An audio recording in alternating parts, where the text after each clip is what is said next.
Les comportements à risque augmentent chaque jour. La vigilance diminue, mais le nombre de nouvelles personnes touchées par le sida ne diminue pas au Congo. Dans cette guerre sanitaire contre la maladie, le dépistage est essentiel pour éviter la propagation et est vital pour que les personnes affectées soient prises en charge et bénéficient d'un traitement médical. Aujourd'hui, une personne sur deux au Congo ne connaît pas son statut. Je suis séronégative. Je suis séropositif. Le gouvernement et de nombreuses associations mettent à disposition des centres de proximité avec du personnel soignant et des docteurs prêts à aider, renseigner, dépister, prévenir et accompagner gratuitement. Le dépistage est simple, anonyme, rapide, sans jugement. Ils vous attendent. Ils nous attendent.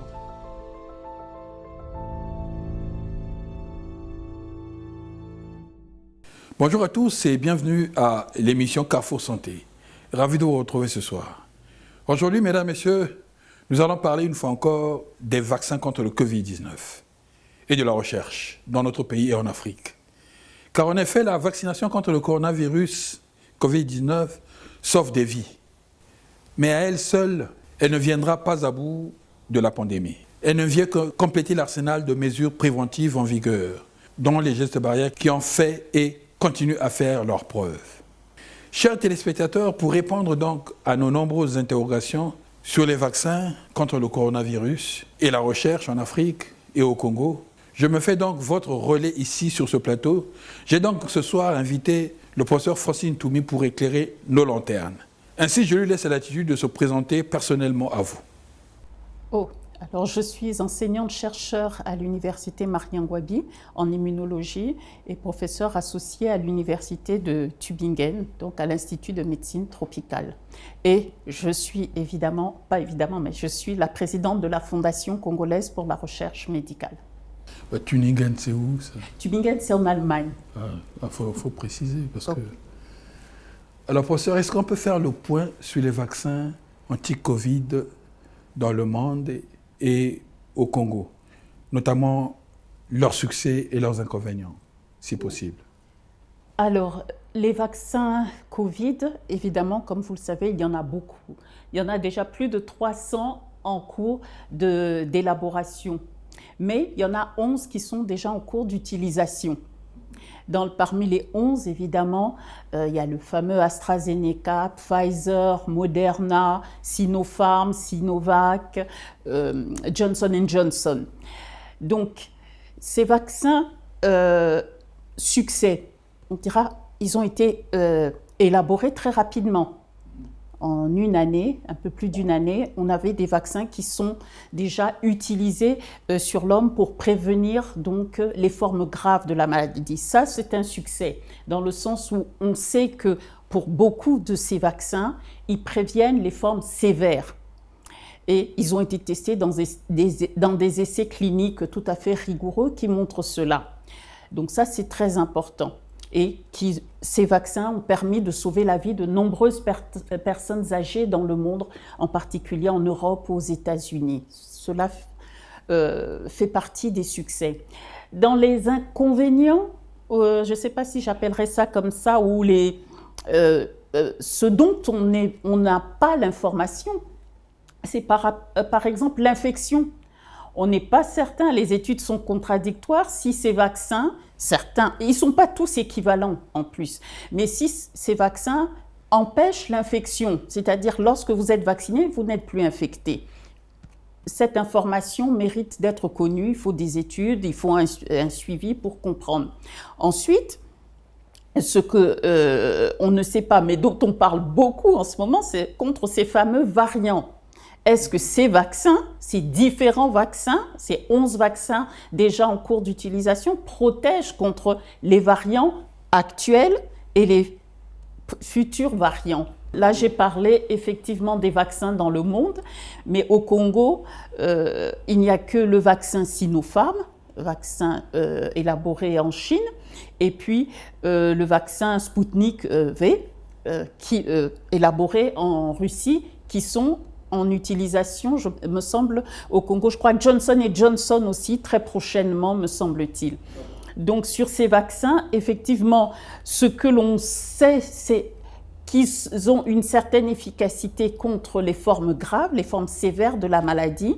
Et comme je disais, contre l'infection, il faut encore des études pour pouvoir prouver cela. Mais en tous les cas, ils ont un impact sur la maladie. Dans les perspectives, donc je pose la question aux chercheurs, est-ce que vous préconisez un vaccin contre les variants? Alors, très bonne question. Évidemment qu'on souhaite avoir un vaccin qui puisse reconnaître les différents variants. Il y a ce fameux vaccin universel qui est en cours là aussi de développement. Ça ne veut pas dire qu'on arrivera à un vaccin efficace de ce type, mais en tous les cas, il y a des groupes de recherche qui travaillent dans cette direction. Maintenant, par exemple, les vaccins mRNA, ces fameux vaccins, ils ont été élaborés très rapidement parce qu'ils utilisent une technologie assez facile à mettre en œuvre au laboratoire. Et ces vaccins, par exemple, peuvent permettre très facilement de changer et d'utiliser donc des nouvelles séquences qui permettront de lutter contre les variants. Voilà, donc ce qui veut dire que la recherche travaille déjà à contourner ce problème que sont les variants. Il y a un internaute qui m'a posé la question de savoir ce que c'est que l'immunité collective. Alors, l'immunité collective, c'est vrai qu'on en parle beaucoup. C'est une immunité qui fait que dans une population, quand un petit nombre d'individus ou un certain nombre qui est calculé d'individus est vacciné, ils forment comme un parapluie. Ils protègent toute la communauté. C'est l'immunité collective. Un certain nombre, on peut l'évaluer à combien? À quel pourcentage? Là, c'est le travail des épidémiologistes. C'est en fonction de la transmission du pathogène, de la maladie dans la communauté. Donc, qui tient compte il y a une formule pour calculer cette immunité collective. Pour la Covid, puisqu'on en a beaucoup parlé pour la Covid, c'est 60%. Il faudrait environ 60% de la population vaccinée qui permettrait de protéger toute la population. Quand on dit protéger, c'est-à-dire qu'il serait capable de réduire la transmission à un niveau tellement bas que même les non-vaccinés auraient peu de chances d'être infectés. Voilà. C'est cela l'immunité collective. Par exemple, un vaccin comme le tétanos ne peut pas contribuer à l'immunité collective. C'est une protection individuelle. Je suis vacciné, même si 100 personnes, même si 90% de la population est vaccinée, on ne va pas arriver à protéger contre le tétanos les gens non vaccinés. Donc là, par exemple, ça c'est un vaccin dont on ne peut pas dire qu'il va contribuer à l'immunité collective. Voilà. Parce que le mode de transmission est différent. Est différent. Le BCG, certaines maladies infectieuses, en particulier pour les maladies infectieuses, on peut avoir, donc quand un grand nombre d'individus sont vaccinés, cela permet de protéger la population. Et c'est là où on a un petit problème avec les réseaux sociaux et les gens et les anti-vaccins. C'est que beaucoup, en Europe en particulier, il y a des mouvements très forts contre la vaccination. Quel est leur mot d'ordre ou quelle est leur théorie? Je ne fais pas vacciner mes enfants, je ne me vaccine pas, je ne fais pas vacciner mes enfants. Et vous voyez, mes enfants vont à l'école et ils ne sont pas infectés. Vous voyez, mes enfants n'ont jamais, ou moi-même, je n'ai jamais eu telle maladie. Mais oui, mais c'est très malhonnête. Effectivement, ils n'attrapent pas la maladie parce que les autres parents, les autres se sont fait vacciner et que eux font ce parapluie, vous voyez. Donc, il faut faire très attention. Donc, cette immunité collective, nous en bénéficions dans certains cas, effectivement, lorsque nous ne sommes pas vaccinés et que la communauté l'est. Très bien. Professeur, on parle du passeport santé. Est-ce que c'est une réalité au Congo ou c'est... Là, je ne suis pas la bonne personne pour répondre à cette question. Je ne sais pas. Je ne sais pas. Vous n'en avez pas entendu parler? Pour le Congo, non. Et pour les autres pays? Pour les autres pays, oui, en particulier en Europe, on voit bien que l'idée d'un passeport où on puisse mentionner, même si on a été déjà infecté, pas forcément vacciné, mais infecté, si on a eu la première dose, deuxième dose, quel type de vaccin. Donc, je pense que c'est en discussion en Europe ou en Amérique, mais Je sais que l'Afrique, non, là ce n'est pas correct. L'Afrique CDC est en train aussi de réfléchir justement sur ce passeport. Voilà, sur ce passeport sanitaire. Oui. Ouais. Alors, professeur, l'avenir de la recherche scientifique, parce que les chercheurs en vous cherchent. De Gaulle disait que les chercheurs qui cherchent, on les trouve. Mais les chercheurs qui trouvent, on les cherche encore. Vous êtes d'accord avec lui ou... C'est une boutade. Hein, mais... Oui, bien sûr, c'est une boutade, mais elle permet effectivement de se rendre compte que, ou de nous rappeler que la recherche scientifique, en particulier en Afrique, est un domaine malheureusement encore très négligé, pas pris en compte comme ce domaine devrait l'être, puisque on parle beaucoup de développement, d'émergence de nos pays, et on parle d'émergence de nos pays sans inclure la recherche scientifique. Là est déjà une grave erreur et à la fois est le reflet de la boutade que vous venez de... Oui, du général de Gaulle. Oui, mais que vous venez de rappeler, à savoir que souvent on minimise nous-mêmes le rôle de la contribution des scientifiques africains en particulier, et comme on est au Congo, la contribution des scientifiques congolais. Mais on minimise cette contribution. Pourquoi? Peut-être parce qu'on ne met pas assez en évidence nos contributions des scientifiques congolais, des scientifiques africains. Et il faut que cela change parce que nous contribuons. En ce qui concerne par exemple la recherche contre la Covid au Congo, les premières études de séroprévalence qui ont été publiées pour la sous-région Afrique centrale sont une étude qui a été menée au Congo. Au Congo, on a commencé à travailler sur la Covid en recherche. Par une équipe internationale?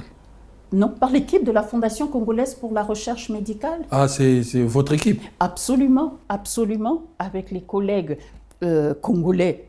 Évidemment sur place, parce que rappelez-vous quand même, à partir de mars-avril 2020, que s'est-il passé? Il y avait la fermeture des frontières, chaque pays était replié, donc chacun, les scientifiques, travaillaient pour leur pays.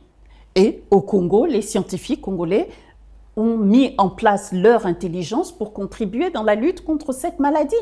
Donc, études de séroprévalence, les laboratoires, pour faire le diagnostic de la maladie, il fallait des laboratoires qui pouvaient faire de la biologie moléculaire. Il n'y a pas de laboratoire de biologie moléculaire à l'université Mariangwabi. Il y a très peu dans les structures publiques, il n'y a qu'au laboratoire national où il y a un équipement de biologie moléculaire. Et chez vous? Oui, vous aussi, et à la Fondation congolaise pour la recherche médicale, qui est une structure d'appui au laboratoire national et au gouvernement, au ministère de la Recherche du pays, bien entendu. Voilà. Donc, une structure recherche a apporté sa contribution donc, au système de santé, à la réponse nationale. Donc ça, c'est très important de le souligner. C'est parce que nous étions en train de conduire des activités de recherche qu'on a pu immédiatement répondre aux besoins du pays. Donc c'est une chose très importante. Les fameux variants, je peux vous décrire quelles sont les souches qui ont circulé lors de la première vague au Congo, lors de la deuxième vague, et actuellement nous sommes en train de regarder ce qui se passe en ce moment. Nous avons apporté cette information, mais est-ce que la presse scientifique ou congolaise a essayé de comprendre ce qui se passait? Mais faites-nous comprendre ce qui se passe. Voilà, donc encore une fois, critiquer les scientifiques congolais, c'est du Congo bashing pour rien. Voilà. Et donc, oui, absolument, parce que nous faisons des choses tout à fait de qualité. Dans le même temps, nous avons publié dans de très bonnes revues avec nos collègues d'autres pays, évidemment, mais je suis désolée, la recherche se fait en groupe. On ne fait pas de la recherche tout seul à huis clos. Qu'avons-nous montré? La première vague, il y a eu deux introductions de virus au Congo. Une qui s'est arrêtée très vite et une qui venait du Congo démocratique. C'est la souche qui s'est le plus propagée et qui a été la cause de la première vague. Et cette souche est toujours présente. Que s'est-il passé après? Cette fameuse souche a muté. Et on a un variant dit variant congolais qui est là aussi en train d'augmenter dans sa transmission, et le fameux variant belge.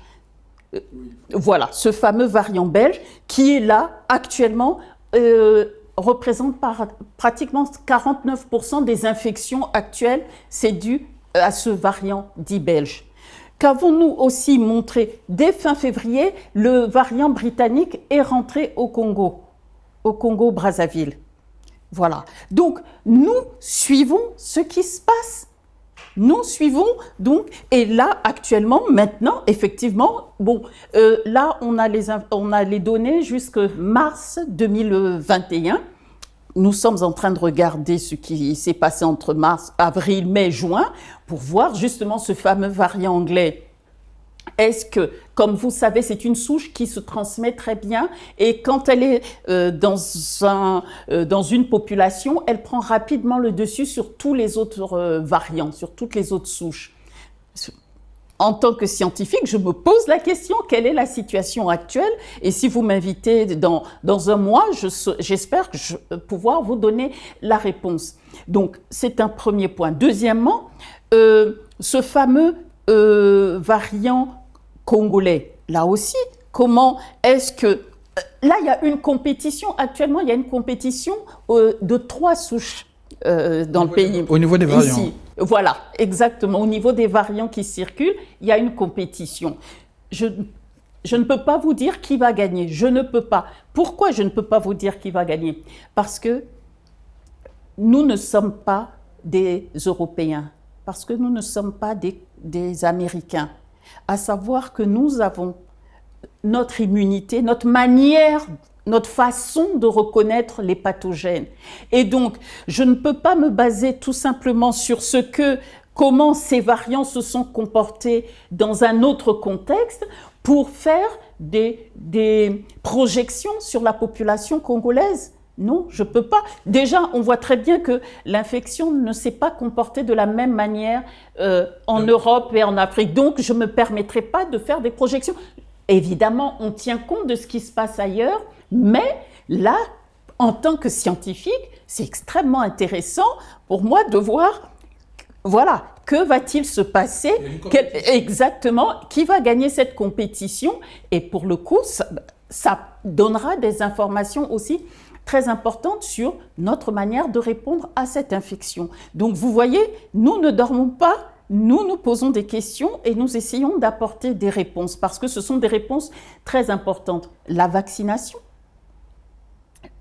qu'il y a actuellement, qui a débuté en mars au Congo-Brazzaville, immédiatement nous nous sommes dit que nous devons suivre l'efficacité de ces vaccins au Congo. Savoir si le vaccin Sinopharm est efficace, ça veut dire quoi? Personne aujourd'hui ne peut répondre à cette question. Si quelqu'un vous dit le vaccin Sinopharm au Congo est de tant d'efficacité, ce n'est pas vrai. Il n'y a pas de données. C'est à nous d'apporter cette information. Il faut apporter l'information. Donc, la vaccination a commencé. Eh bien, il faut suivre, voir si les gens qui ont été vaccinés, combien de personnes sont réinfectées ou ne sont pas du tout infectées au cours du temps. Nous avons commencé une étude de ce type où nous enrôlons dans nos études des gens qui sont vaccinés et puis nous les suivons pour voir ce qui va se passer. S'ils sont réinfectés par la Covid, oui ou non. Et là, M. Bébéni, on sera capable de dire oui ou non, ou quelle est l'efficacité de nos vaccins, de ces vaccins sur nos populations. C'est un travail qui est en train d'être conduit avec le programme élargi de vaccination, le ministère de la Santé. Voilà. Donc vous avez des chercheurs qui trouvent je ne sais pas si on trouve. Oui, contrairement à la boutade du général de Gaulle. On contribue. Et je peux vous assurer que nous avons la reconnaissance de nos collègues et de l'Africa CDC, de l'OMS, qui nous soutiennent financièrement pour justement l'analyse de ces variants, parce que ça coûte très cher. Il ne faut pas se leurrer, ce sont des réactifs qui coûtent très cher. Voyant nos efforts, nous avons un soutien pour pouvoir justement continuer. Donc, ce qui veut dire que nous, je ne sais pas si nous trouvons, nous apportons des données de façon que les décideurs puissent prendre les bonnes décisions. Pour apporter les données, il faut trouver. Donc vous trouvez, vous êtes des chercheurs qui trouvent alors. Alors, sommes-nous capables de suivre l'évolution de ces variants? Alors oui, nous sommes capables de suivre l'évolution de ce variant. Pour cela, il faut avoir des laboratoires de biologie moléculaire qui font du séquençage. C'est-à-dire qu'on soit capable de découper le virus pour vraiment décrire, avoir sa carte d'identité complète. Et cela, à la Fondation congolaise pour la recherche médicale, depuis exactement une semaine, nous sommes capables de le faire sur place parce que les résultats dont je vous ai parlé des variants qui étaient présents lors de la première vague, lors de la seconde vague, ce travail a été fait en collaboration avec nos collègues allemands. Mais tout en Donc il fallait prendre des éléments ici pour aller les faire analyser en Allemagne. Exactement. Et maintenant vous faites tout sur place. Exactement. Mais c'est une chose que je n'aime pas beaucoup. Je déteste ça, faire de la sous-traitance de recherche. Je déteste ça. Donc, mais nous n'avions pas le choix. Donc, parce que, il fallait que l'on produise des données, qu'on sache ce qui circulait.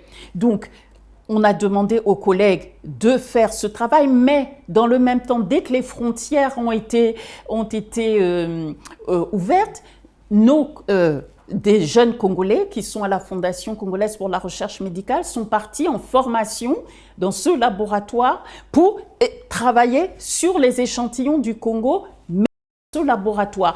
Donc, learning by doing, donc apprendre en faisant.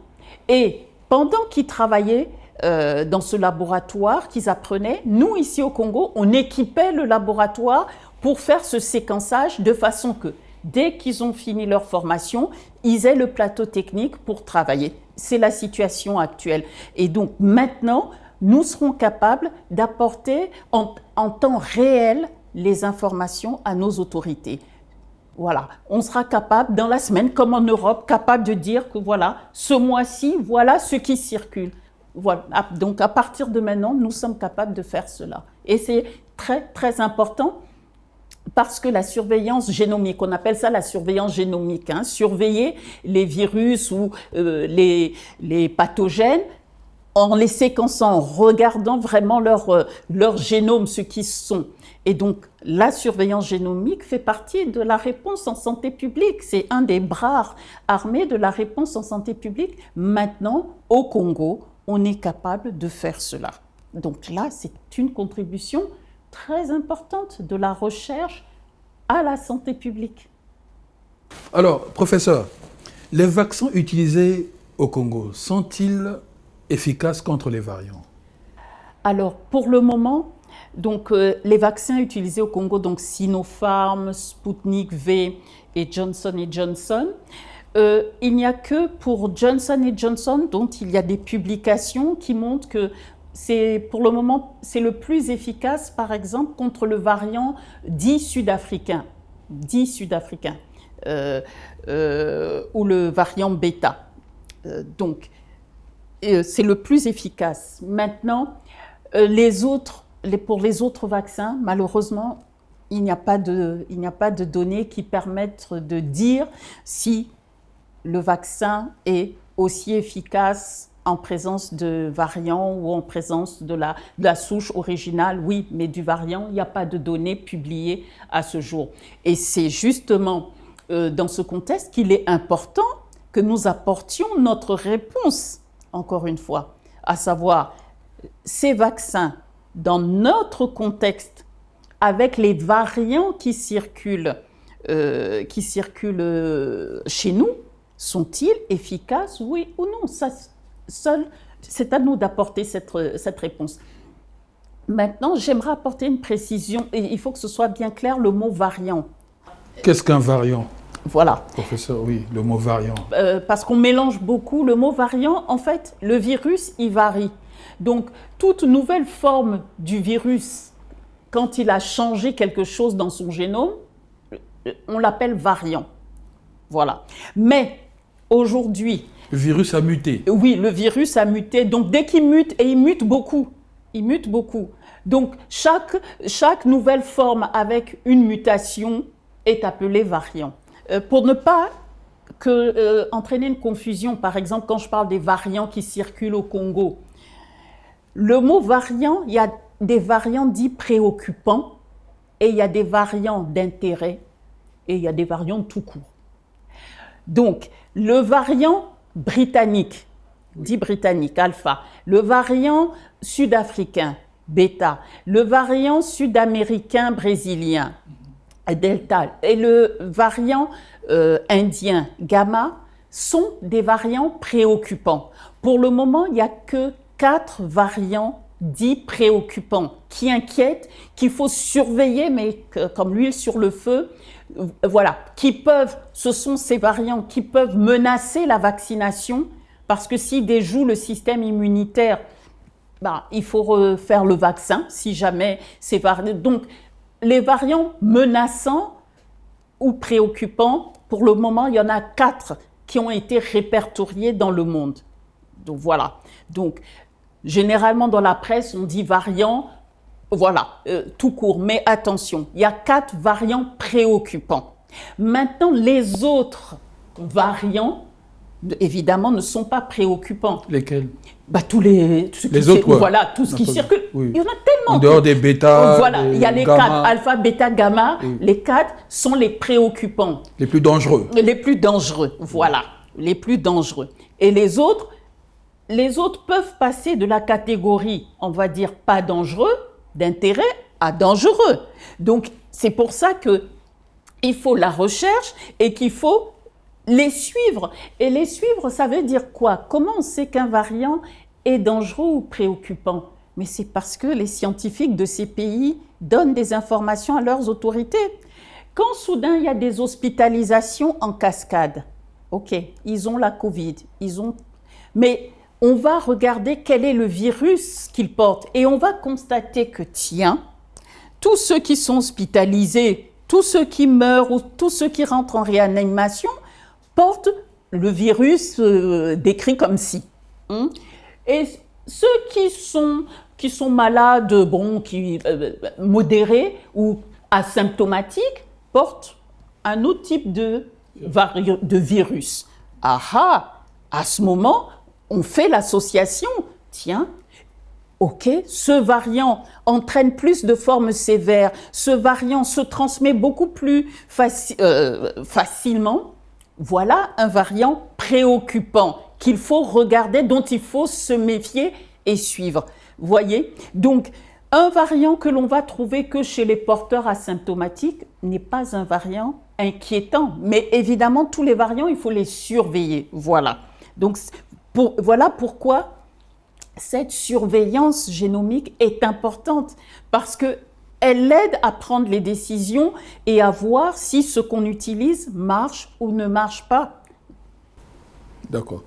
Et là, on a besoin vraiment des chercheurs. Oui, parce que le séquençage, ce n'est pas le travail des médecins, c'est le travail vraiment des scientifiques.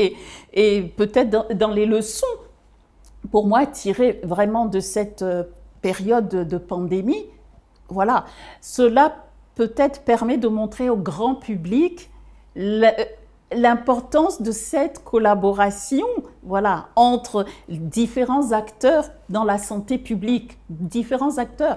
Un autre acteur, par exemple, qui est extrêmement important, les communicants. C'est un acteur, la presse et les communicants ont un rôle extrêmement important. Donc, j'espère que vraiment de cette pandémie, ça sera l'une des leçons, à savoir que vraiment, voilà, le médecin ne peut pas réussir tout seul, le scientifique pas tout seul et le communicant pas tout seul, mais qu'ensemble, on peut vraiment atteindre et résoudre des problèmes qui nous préoccupent. Voilà. Quelles leçons tirer sur les 15 mois de pandémie en tant que scientifique africain, professeur? Alors, ces 15 mois de pandémie ont été des mois évidemment très difficiles pour nous tous, mais pour les scientifiques, il y a eu des bons, évidemment, et des moins bons côtés. Les bons côtés, c'est qu'il n'y a jamais eu une coopération entre même les scientifiques africains et les scientifiques du monde entier, une coopération, une collaboration aussi importante. Ça, c'est très important. Et que là aussi, nous avons compris que la communication scientifique, le partage de données est crucial pour résoudre un problème commun. Donc là, j'ai parlé, mais tous les jours, nous avions des téléconférences avec des scientifiques du monde entier où chacun apportait ses idées. Ça, c'est un point très important. Ensuite, pour l'Afrique, nous avons le Congo démocratique, nous ici au Congo-Brazzaville et dans d'autres pays, nous avons fait des respirateurs made in Congo, des respirateurs locaux. Donc cela a fait marcher l'innovation. Là aussi, nos ingénieurs locaux ont approché les chercheurs, les médecins, comment vous aider. Et là aussi, c'était une collaboration ici au Congo local entre les médecins, les innovateurs, ceux qui travaillent sur l'impression 3D, et ils ont pu mettre un respirateur made in Congo. Donc, ensuite, les financements. Il n'y a jamais eu autant de financement pour la recherche que pendant ces 15 mois. Il n'y a jamais eu un déversement d'autant de... Bon, évidemment, le monde était inquiet, mais c'était pour les scientifiques une opportunité pour pouvoir, certes, travailler sur la Covid, mais en profiter pour acquérir des compétences ou des équipements qui permettront de travailler après sur nos autres problèmes. Parce que le paludisme, la tuberculose, le VIH, la drépanocytose, toutes ces maladies sont encore là. Oui, elles ne sont pas parties avec la Covid et il faut travailler sur ces maladies. Enfin, elles ne partiront pas avec la Covid. Hein. Non, mais elles étaient encore là pendant la Covid. Et voilà, donc la Covid, on a mis beaucoup d'énergie, mais il ne faut pas oublier toutes ces autres maladies qui, pour nous les Africains, sont des problèmes de santé publique importants. Donc pour nous, ça a été une opportunité pour pouvoir avoir des équipements que l'on ne pouvait pas avoir quand on demandait des financements pour le paludisme ou pour ces maladies. Et évidemment, cet équipement va nous permettre de travailler sur ces autres maladies. Donc, pour moi, ce sont les leçons à tirer. Et puis, évidemment, la coopération. Ça, c'est très important, même localement. Au niveau international, d'accord, mais au Congo en particulier, pour moi, ça, c'est le plaidoyer toujours le plus important. Apprendre à travailler ensemble, vraiment.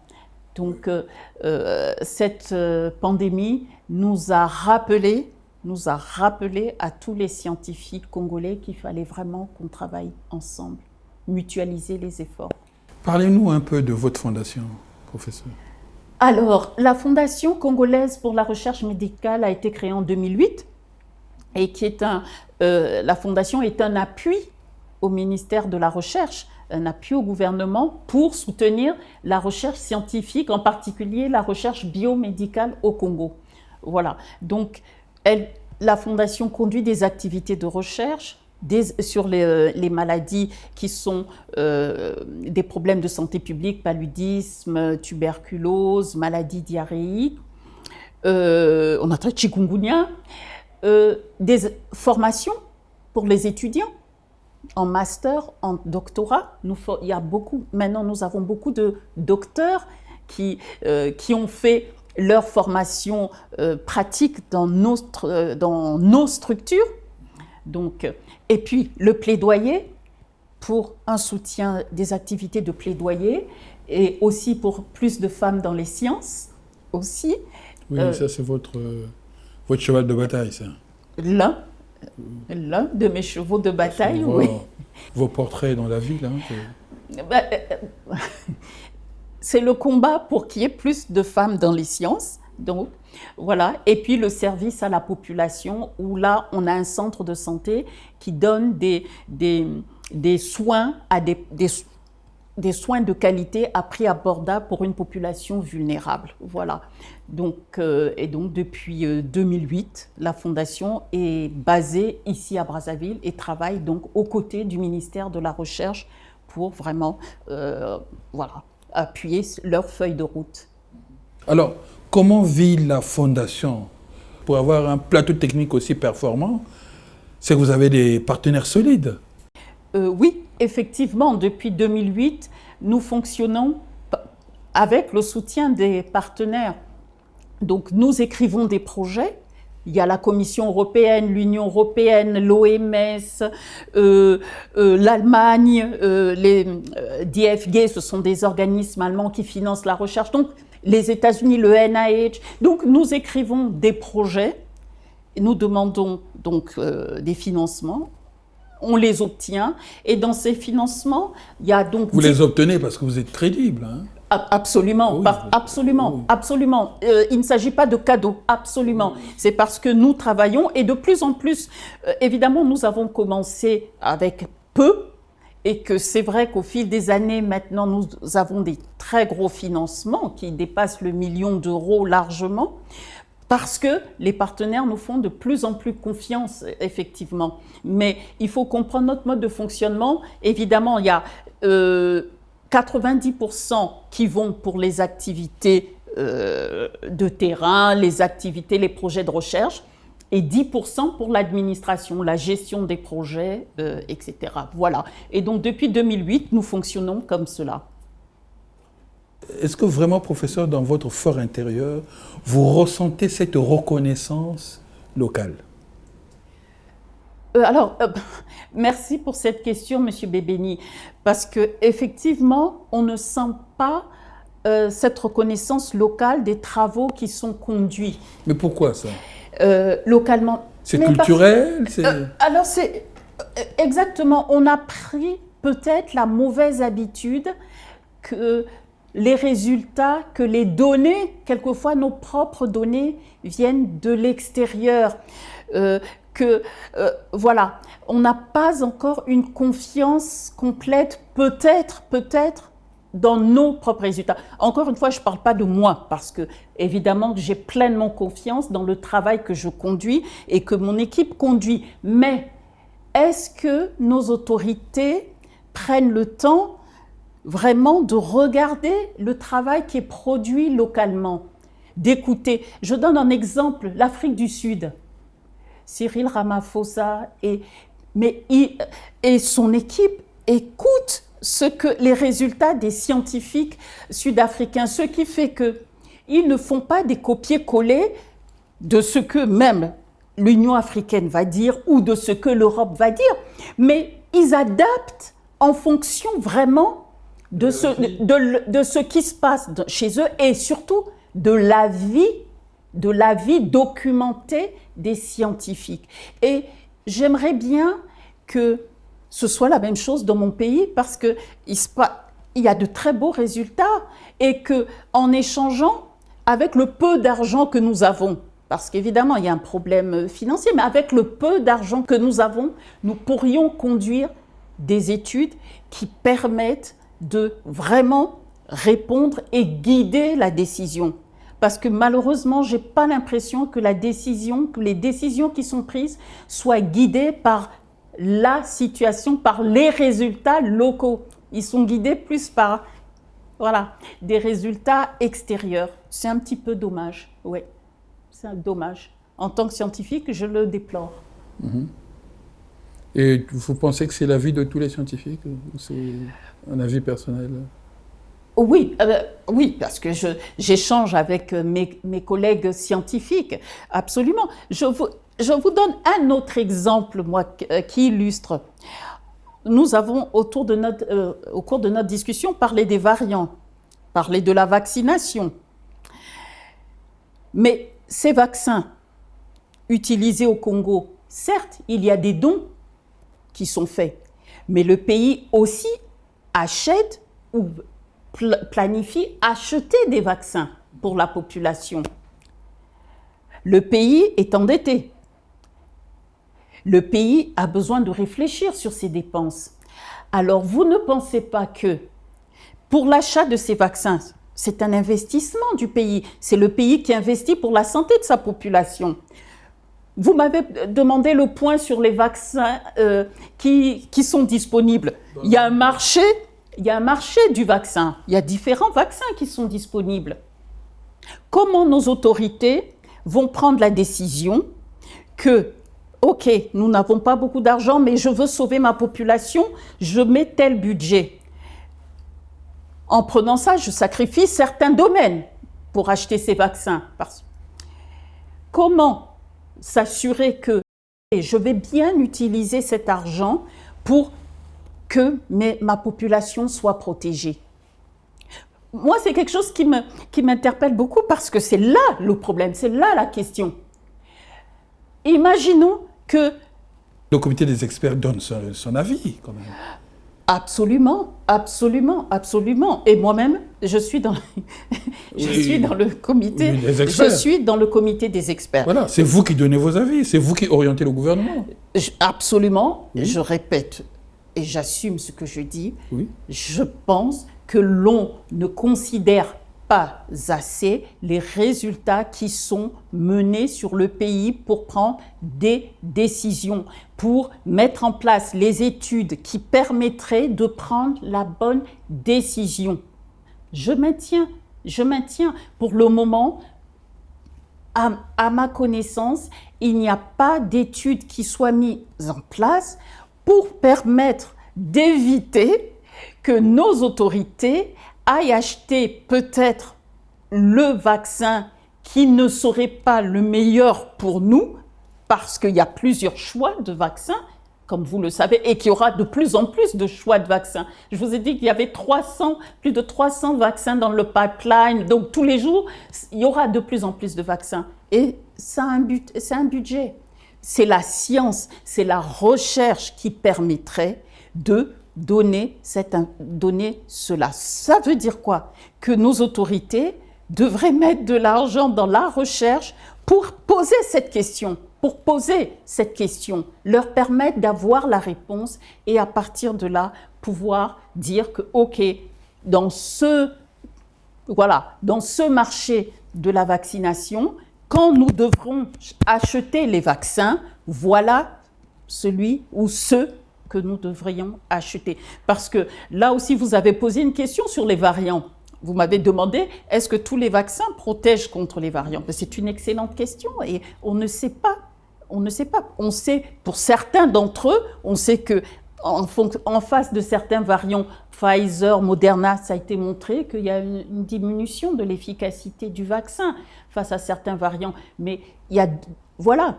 Mais pour beaucoup d'autres vaccins, on ne sait pas. Et il y aura d'autres variants qui vont apparaître.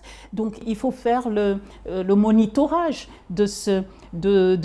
Donc, il faut investir pour que les scientifiques congolais puissent faire ce travail. Et encore une fois, pour apporter des éléments pour la prise de décision. Voilà. Un mot sur le professeur Yala? Professeur? Oui, bien sûr, merci de me demander cela. Professeur Yala, je ne l'ai connu que justement en tant que président du comité des experts, parce que je ne l'ai pas eu comme enseignant, je veux dire, puisqu'il était déjà à la retraite. Bon, donc je l'ai connu là. Et j'ai découvert un monsieur passionné de la science. Et justement, cette discussion sur les variants et sur la nécessité de conduire des études, j'ai eu de grosses discussions avec lui là-dessus. Et c'était un monsieur vraiment passionné de science, passionné du travail au laboratoire.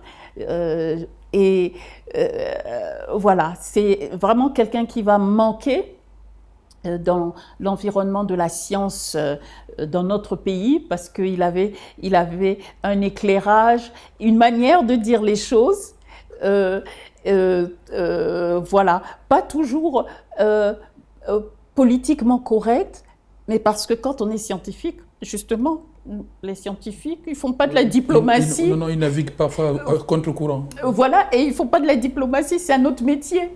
Et donc, voilà. Donc, je garderai ce souvenir d'un monsieur vraiment vraiment très amoureux de la science, très amoureux du travail bien fait. Et voilà, il va vraiment nous manquer. Professeur Ngombe Mbalawa? L'année a été dure. L'année a été très très dure et en particulier le comité des experts a été très très touché parce que professeur Ngombe Mbalawa, mais juste avant lui, il y avait eu professeur Obengi. Donc nous avons eu 3 grands professeurs qui sont partis, professeur Obengi, professeur Ngombe Mbalawa, professeur Yala. Et professeur Obengi était infectiologue. Donc lui, quand je suis arrivée à la fondation, quand elle a été créée, on était dans son laboratoire, il nous a ouvert la porte. Donc j'ai une pensée émue parce que vraiment il a donné un coup de main à la fondation, la mise en place de la fondation.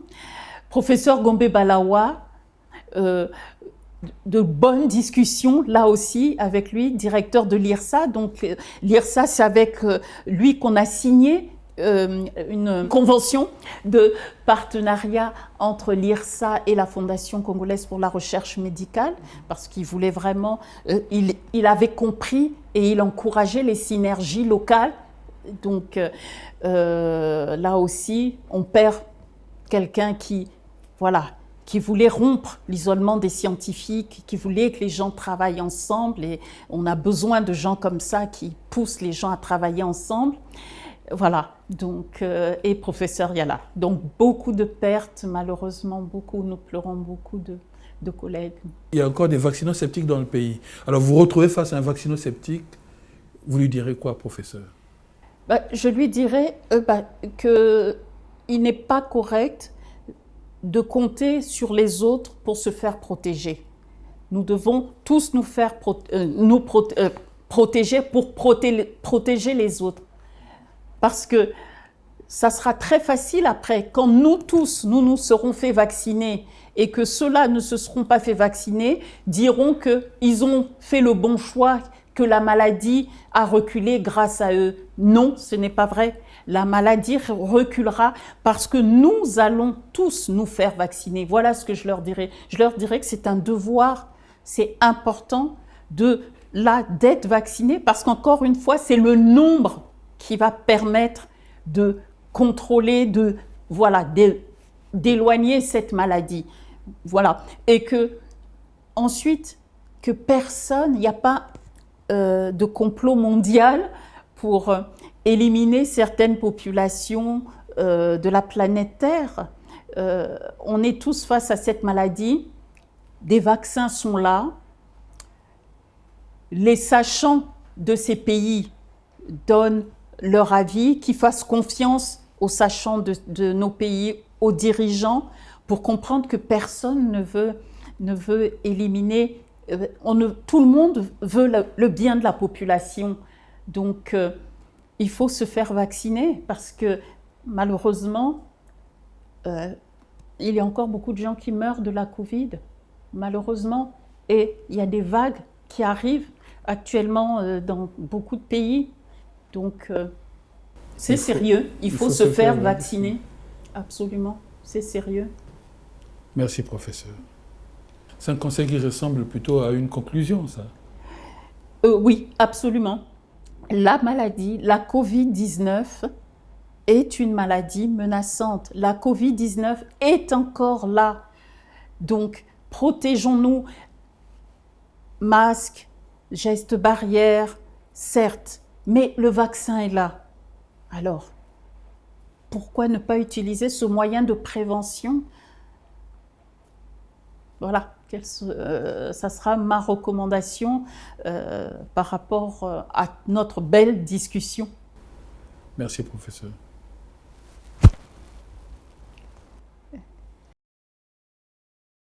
Je suis séropositif. Je l'ai longtemps caché car il y a une ignorance qui conduit à une certaine hostilité. C'est d'ailleurs pourquoi les gens hésitent à se faire tester ou à se faire soigner s'ils sont affectés. J'avais honte. J'avais peur d'être méprisé, rejeté, d'être socialement mis à l'écart. Mais je ne suis pas un monstre et je ne suis pas mort. J'ai une maladie grave, oui, mais elle est contenue, elle est traitée. Cela m'a pris du temps de comprendre ça. Je me suis informé, mon entourage m'a aidé, de nombreuses associations et docteurs m'ont accompagné. Aujourd'hui, je prends mon traitement. Je travaille, je sors avec mes amis, je fais du sport. On ne guérit pas du sida, mais on peut toutefois vivre avec.